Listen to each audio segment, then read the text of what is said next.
low should you squat? Should everyone squat to the same depth? Does it really even matter? The reason I'm calling this Squat Depth Revisited is because I've said a lot about squat depth in the past 5 years of making YouTube videos. And since then, I've learned some things. I've worked with a lot of people, and I'm a little more experienced. You could say that I don't think the same way that I did 5 years ago. What is correct depth? Just about anywhere you look, you're gonna see crease of the hips below the top of the kneecap. The crease of your hips breaks below the plane of the top of the patellas. At the hip crease below the knee joint. Your hip joint has to go lower than your knee joint. Her hips go just below her knees. The apex of the hip crease drops just below the top of the patella. Crease of the hips below the top of the dang knee crap.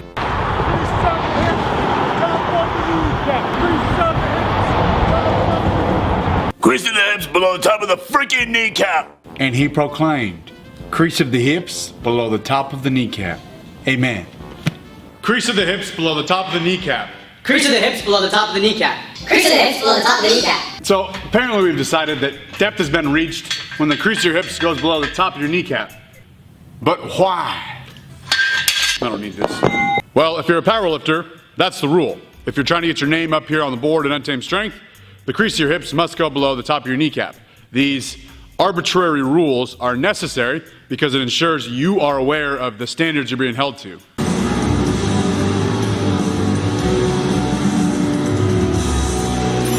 But what about everyone else? Do you have to squat to powerlifting standards? Of course not. But if you plan on competing, I'd get used to it now.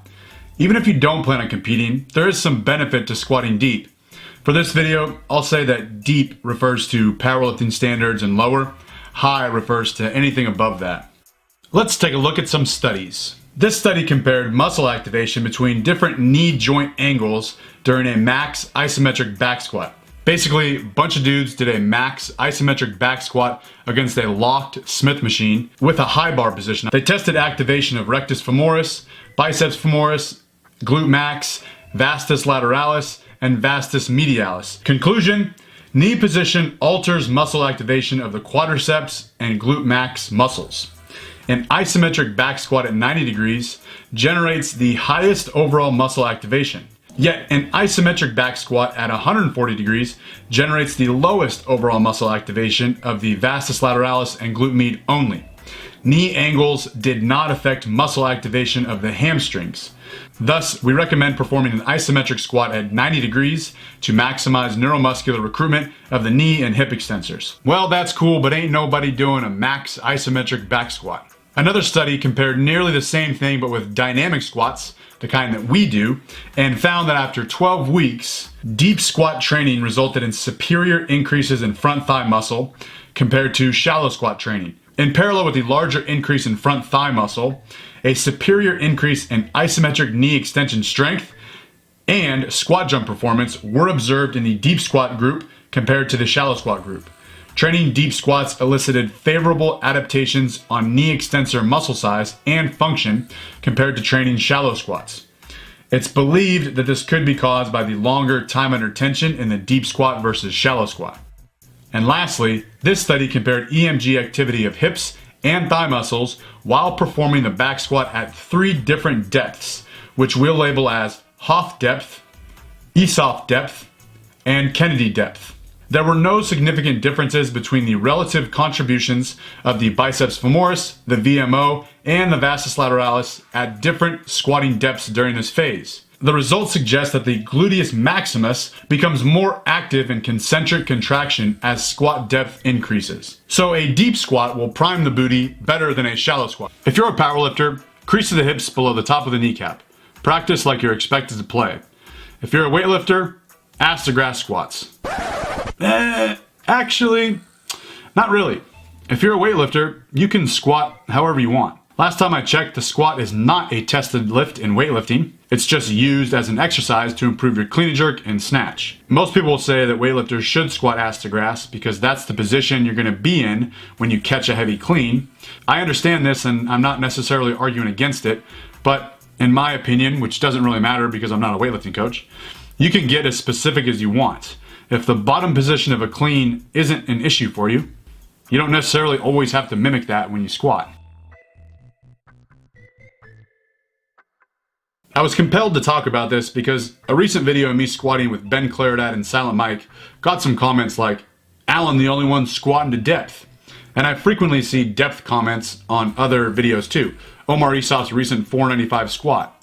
"Nice squat, though you could go deeper. Is this IPF depth?" To which Omar responded, "This might come as a shock, but this is in fact not an IPF meet." And he's exactly right. We're all just here squatting. Can we stop pausing, replaying, zooming in, asking friends, posting an IG poll about was this depth or no? Sometimes a lifter will squat down as low as they can without relaxing or losing balance, and it's still not powerlifting depth because of their technique, style, or anthropometry. Trying to remain very vertical and pushing your knees forward as far as you can will only allow you to go down so far. Look at Mike's squat. A picky judge might give this a red light, but Mike has been squatting with a pretty narrow stance, toes pointing nearly straight forward. If he were to sink these squats any lower, he would probably get on his toes, or he'd have to round his back to get his butt lower. Check out this dude, Ilya Ilyin. He's a local mediocre weightlifter who can do this.